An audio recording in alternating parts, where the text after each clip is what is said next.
হুমায়ুন কবির, আপনাকে স্বাগত জানাচ্ছি যুক্ত হবার জন্য। আপনার কাছে শুরুতে জানতে চাই যে ভিসা প্রক্রিয়া কি পুরোপুরি বন্ধ হয়ে গেছে, আর এখন যারা পর্তুগালে আছেন বা ফাইল লক করেছেন তাদের কি হবে? আপনাকে ধন্যবাদ সুন্দর প্রশ্ন করার জন্য। আসলে বিষয়টা হলো যে আমি একটু যদি ব্যাকগ্রাউন্ডের কথা একটু বলি, ফিরে আসি। ইউরোপের সেনজেনভুক্ত দেশগুলোর মধ্যে সহজ উপায় অভিবাসন প্রাপ্তির দেশগুলোর মধ্যে পর্তুগাল অন্যতম। তাই অভিবাসন প্রত্যাশীদের সেনজেনভুক্ত যে কোনো দেশে ভ্রমণ ভিসা অথবা বৈধ ভিসা ছাড়া অভিবাসন প্রান্ত পর্তুগালে প্রবেশ করে 2017 সালে বিদেশি আইনের একটি সংশোধনী অনুমোদনের অধীনে আর্টিকেল 88.2 এবং 89.2 অনুচ্ছেদের আওতায় এক্সপ্রেশন অফ ইন্টারেস্ট সাবমিট করে পর্তুগালে বৈধ হওয়ার সুযোগ পেত। বর্তমানে এই সুযোগটি আর নেই, কারণ যারা এক্সপ্রেশন অফ ইন্টারেস্টের মাধ্যমে সাবমিট করে সহজ উপায় এই অনুমোদনের জন্য এখানে বসবাসের অনুমোদন সংগ্রহ করত, সেই সুযোগটা আজকে থেকে বন্ধ হয়ে গেছে। এর একমাত্র কারণ হলো যে ভিসা ছাড়া কনসুলার রেসিডেন্ট ভিসা নেই বা এমন অভিবাসীদের নিয়মিত করার সম্ভাবনা একটি অপ্রতিফলিত পদক্ষেপ যা পর্তুগালে ইউরোপীয় অংশীদারদের দ্বারা অনুমোদন নীতিমালাকে প্রশ্নবিদ্ধ করে।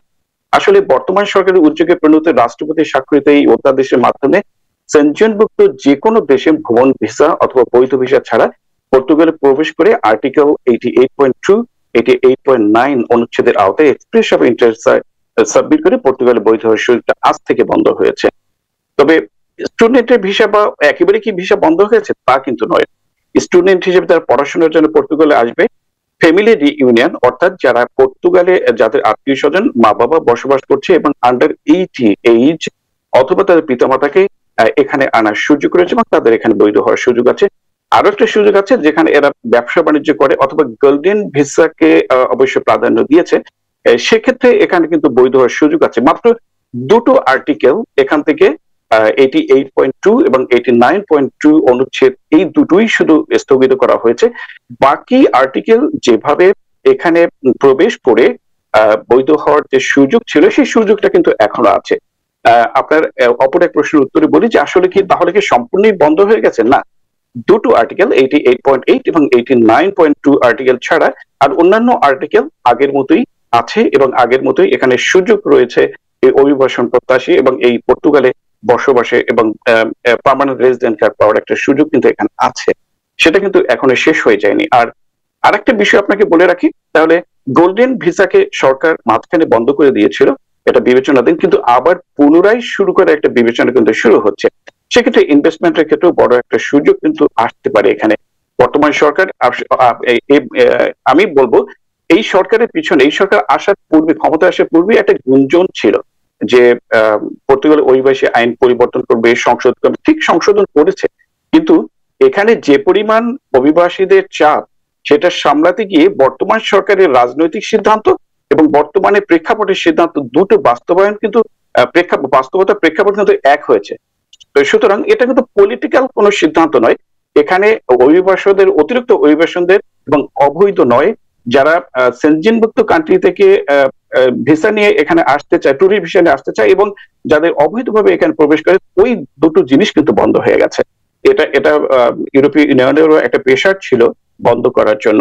আপনি স্টুডেন্ট ভিসার কথা বলছেন, স্টুডেন্ট ভিসা আসলে যারা আর সত্যিকার অর্থে যারা পড়াশোনা করতে আসে তারা পড়াশোনা করে তবেই এখানে রেসিডেন্ট কার্ডের জন্য আবেদন করতে পারবে। সেক্ষেত্রে কিন্তু স্টুডেন্ট কার্ড কিন্তু এখানে। হুমায়ুন কবির, আপনাকে ধন্যবাদ। আপনার তথ্যের সাথে আরো একটু সংযুক্ত করতে চাই যে আগে তো টুরিস্ট ভিসায় পর্তুগাল গিয়ে স্টাডি ভিসায় কনভার্ট করার যে সুযোগটা ছিল, আর এখন কি এই সুযোগটা আছে কিনা বা থাকবে কিনা, আপনি এই বিষয়ে কি মন্তব্য দিবেন? না, টুরিস্ট ভিসা গিয়ে এখানে এসে বসবাসের সুযোগটা একেবারেই নেই এবং স্টুডেন্ট ভিসা এসে পড়াশোনা করে শেষ করে তবেই রেসিডেন্ট পারমিটের জন্য আবেদন করতে পারবে। সেক্ষেত্রে 88 বা 89 আর্টিকেলে পরিবর্তন করতে পারবে না। হুমায়ুন কবির, আপনাকে ধন্যবাদ। আরো একটি প্রশ্ন যুক্ত করতে চাই আপনার তথ্যের সাথে। আপনার কাছে জানতে চাই যে পর্তুগাল নতুন অভিবাসন নীতিতে কোন ধরনের পরিবর্তন এনেছে? অভিবাসন ক্ষেত্রে আসলে অভিবাসন আইনটা এখন কিন্তু যারা এখানে বসবাস করছে, মূলত বাঙালি সহ প্রায় 60,000 মতো বাঙালি এখানে বসবাস করছে এবং নতুন যারা এক্সপ্রেশন ইন্টারেস্ট সাবমিট করেছে তাদের কিন্তু এটা কিন্তু আশীর্বাদ এবং দুঃসংবাদ তাদের জন্য যারা এখানে এসেও এখনো এক্সপ্রেস অফ ইন্টারেস্ট এখনো সাবমিট করতে পারেনি গতকালকে পর্যন্ত, তাদের জন্য এটা উৎকণ্ঠার বিষয়, দুশ্চিন্তার বিষয়।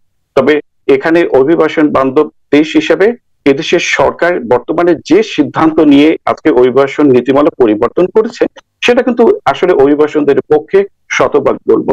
কারণ অভিবাসীদের বাসস্থান, অভিবাসীদের আর্থিক সহায়তা এবং অভিবাসীদের জন্য যে স্বাস্থ্যগত এটি শিক্ষা, স্বাস্থ্য সবকিছুই কিন্তু উন্নয়নের দিকে যাচ্ছে সরকার, এবং ভালো একটা পরিকল্পনা নিয়ে কিন্তু বর্তমান সরকার এগুচ্ছে, যেটা আমরা অনেক সময় এই সরকার আসার পূর্বে মনে করতাম যেটা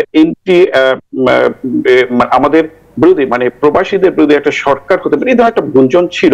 কিন্তু আসলে এই গুঞ্জন অতিক্রম করে বর্তমান সরকার ভালো সিদ্ধান্তের মাধ্যমে তারা অভিবাসন বান্ধব হিসেবে এখন সামনের দিকে এগিয়ে যাচ্ছে। জি হুমায়ুন কবির, আপনাকে অনেক ধন্যবাদ আমাদের সাথে যুক্ত হবার জন্য। বিশ্বমানের থার্মিক্স রড, সালাম স্টিল থার্মিক্স, দেশের একমাত্র থার্মিক্স রড।